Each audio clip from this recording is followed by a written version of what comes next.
ஆஜிமா கவனிங்க. இந்த மஸ்ஜிதுக்கு பேர் மஸ்ஜித் அபுபக்கர். சையதுனா அபுபக்கர் சித்திக் நாயகம் வாழ்ந்த வீடு தான் இந்த இடம். பறக்கத்துக்காக வேண்டி அந்த இடத்த அப்படியே வச்சுருக்காங்க. மற்ற இடங்கள்லாம் ஹோட்டல் கட்டியிருக்காங்க. இந்த இடத்த அப்படியே பாதுகாத்து வச்சுருக்காங்க. சித்திக் நாயகம் வாழ்ந்த வீடு. அபுபக்கர் சித்திக் ரலியல்லாஹு தஆலா அன்ஹு அவர்கள் நமக்கெல்லாம் தெரியும். பெருமானார் ஸல்லல்லாஹு அலைஹி வஸல்லம் இரண்டரை கலந்தவர்கள். எல்லா நிலைகளிலையும் எல்லா நேரங்களிலும் பெருமானாரோடு உற்ற தோழர் சித்திக் நாயகம். பெருமானார் ஸல்லல்லாஹு அலைஹி வஸல்லம் அவர்கள் ஈமான் கொண்ட முதல் சஹாபிகளில் ஹதரத் அபுபக்கர் தான் முதன்மையானவர்கள். ஹதரத் அபுபக்கர் சித்திக் நாயகத்தினுடைய மகளைத்தான் அன்னை ஆயிஷா சித்திகா ரலியல்லாஹு தஆலா அன்ஹா அவர்களை பெருமானாருக்கு திருமணம் முடிக்கப்பட்டது. இப்படி பல்வேறுபட்ட அம்சங்களை சிறப்புகளை பெற்றவர்கள் தான் ஹதரத் சித்திக் நாயகம். பெருமானார் ஸல்லல்லாஹு அலைஹி வஸல்லம் அவர்கள் ஒரு நாள் சொல்கிறாங்க, சஹாபா பெருமக்களுக்கு, அன்பு தோழர்களே, உலகத்தில் இருக்கக்கூடிய எல்லா மக்களுடைய ஈமானை ஒரு தட்டிலே என்னுடைய தோழர் சித்திக் நாயகத்தினுடைய ஈமானை ஒரு தட்டில் நீங்கள் வைத்தால் ஹதரத் அபூபக்கர் சித்திக் நாயகத்தினுடைய அந்த தட்டு தான் கனமாக இருக்கும்னு சொன்னாங்க.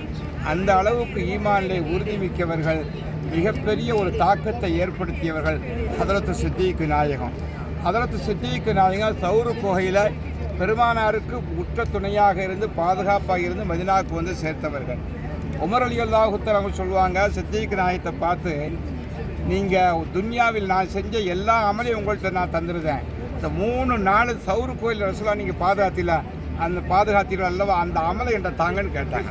அந்த அளவிற்கு ஹதரத் அபூபக்கர் சித்திக் நாயகம் இந்த உலகத்தில் வாழுகின்ற காலமெல்லாம் பெருமானாரோடு இணைந்தவர்கள்.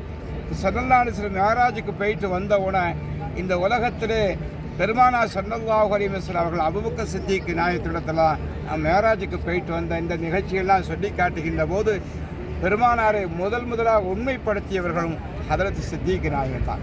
பெருமானார் ரசூலுல்லாஹி ஸல்லல்லாஹு அலைஹி வஸல்லம் கடைசி காலத்தில் சஹாபா பெருமக்கள் எல்லாத்தையும் வச்சுக்கிட்டு சொன்னாங்களாம், அன்பு தோழர்களே, நீங்கள் ஒவ்வொரு சஹாபிகளும் எனக்கு ரொம்ப பிரியமானவர்கள், அதில் மாற்றமே கிடையாது.